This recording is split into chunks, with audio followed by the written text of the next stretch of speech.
Okay. To actually go through these questions, let's see. What would be the first move for this one? What we're going to do is we're going to distribute. Oh, it's very similar to the other question, but it's let's distribute this -3 to the x and the -3 to the -1. So here we're going to distribute -3 to x minus 1. Okay.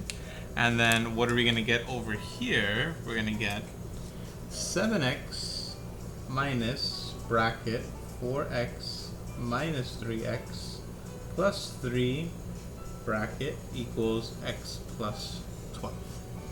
Okay?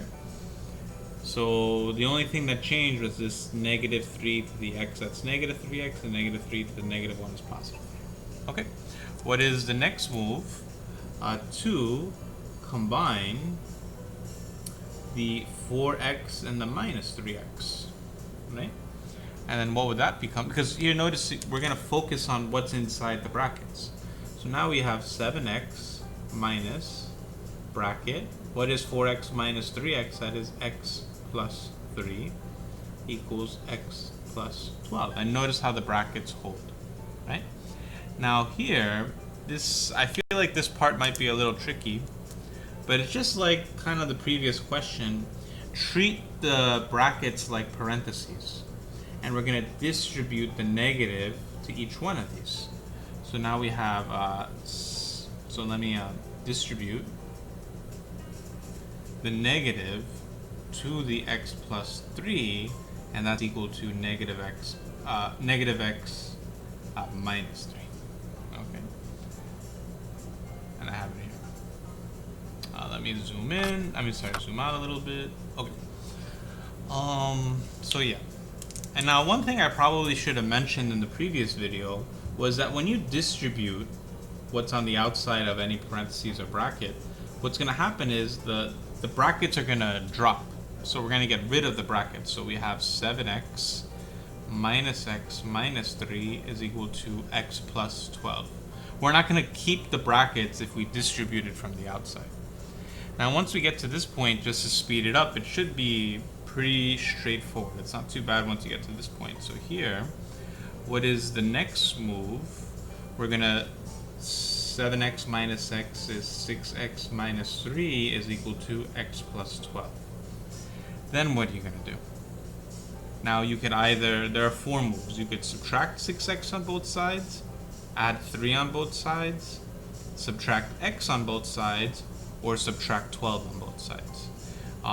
I'll add 3 on both sides, right? So I have 6x equals x plus 15. Subtract x on both sides, 5x equals 15. Divide 5, x equals 3. Okay? And I will leave you to write out these steps, right? You got this. Now let's try and do this question. Now I think the second some of you see fractions, you might freak out. And it's not too bad.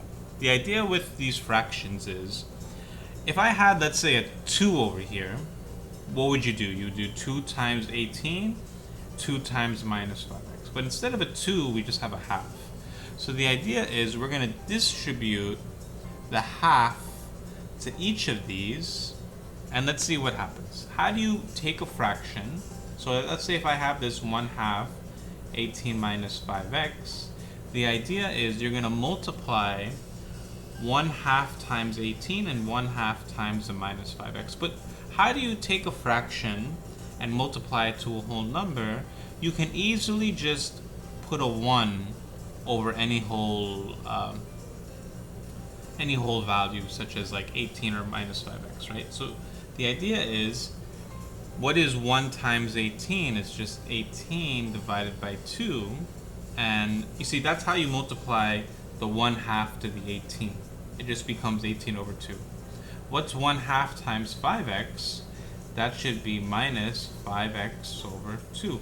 You just multiply the whatever's on top together and whatever's on bottom together. 1 times 5x is 5x, 2 times 1 is 2. And then you get to this point, right? And then can you divide 18 divided by 2? You can. It's 9. So now you have 9 minus 5x over 2. And you just leave it like that. So here you have 9 minus 5x over 2. Now what about for the next part over here? Equals 1/3 times 6. This is 2 minus 4x over 3. Now I realize that this problem is, maybe this is too difficult of a problem. I should not have given you this problem.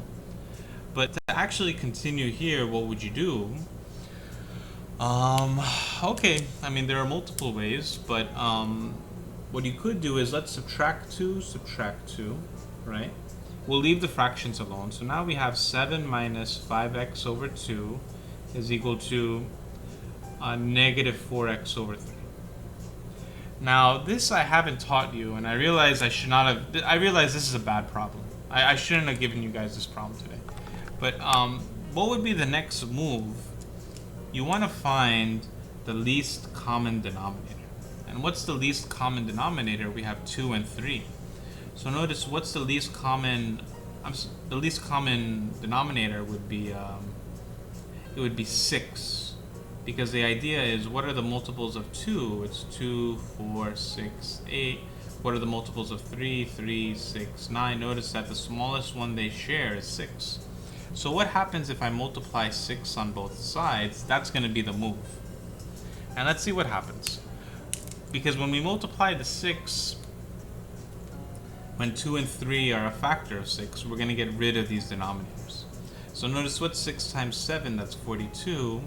And now what happens here? What is 6 times minus 5x? That's negative 30x divided by 2 is equal to negative 24x divided by 3.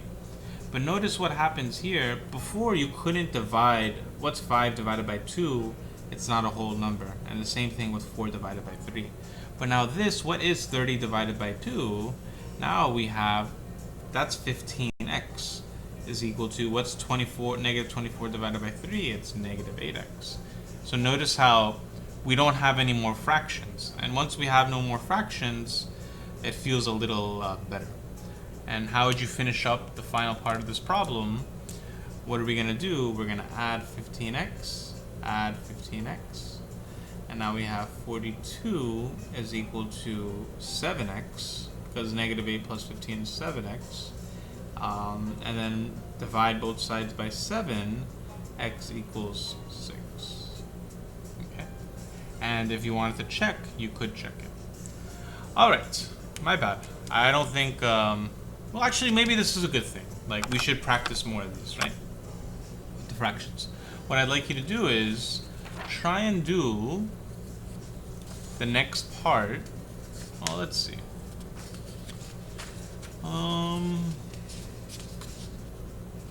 Yeah. Try and do this question. Homework number 3. This question A by yourself. And then we'll go over it in class. Okay. I'll make the next video for tomorrow. Enjoy.